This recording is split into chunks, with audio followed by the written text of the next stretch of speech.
ကယ်တမ်းကြတော့လေကျွန်တော်တို့တွေကနေ့တစ်နေ့ရဲ့အစားကိုအလုတ်သွားနိုင်ဖို့အလုတ်အချိန်မီရောက်ဖို့အရေးကို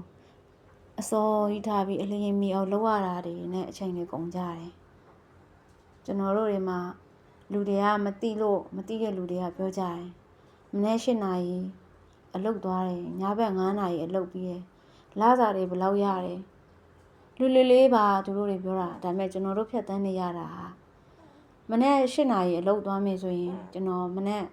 အနည်းဆုံး6နာရီကျွန်တော်ဆို9နာရီကန်ထားရတယ်ဘုရားရှိခိုးရမယ်ရေမိုးချိုးအကုန်လုံး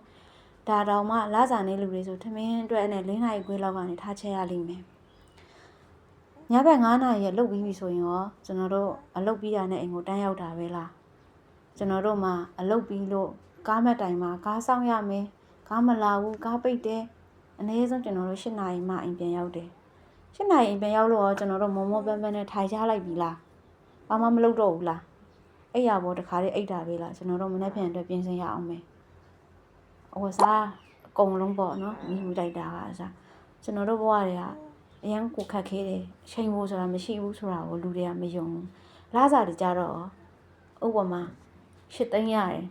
8သိန်းရတယ်ကျွန်တော်ပတ်စံ8သိန်းရထွက်လာရင်8သိန်းရဒီတိုင်းကျွန်တော်ကိုစောင့်ကြည့်နေတာမဟုတ်ဘူးကျွန်တော်ကသူ့ကိုထိုင်ကြည့်နေတာမဟုတ်ဘူးကျွန်တော်တို့ကတလားစာထမင်းဖို့ရေဖို့မီးဖို့ကားဖို့အလျင်မသိရင်နောက်ကြမှာဆိုတော့တက်စီဖို့အကုန်လုံးပဲကျွန်တော်တို့တွေဘယ်လိုရုန်းကန်ရလဲဆိုတော့ကျွန်တော်တို့ပဲသိပါတယ်တချို့မီဒီယာပေါ်မှာ live ပေါ်မှာလူတွေကပြောတယ်လစာနေလူတန်းစားတွေကိုကျွန်တော်တို့ကအိမ်မက်မရှိဘူးလို့ထင်နေရလားကျွန်တော်တို့ကအိမ်မက်ရှိတယ်ကျွန်တော်တို့ဘာဖြစ်ချင်လဲကျွန်တော်ဘာလုပ်ချင်လဲကျွန်တော်မှရှိတယ်ဒါပေမဲ့ကျွန်တော်တို့မှအချိန်မရှိဘူးပတ်စံမရှိဘူး supporting ပေးမဲ့လူမရှိဘူး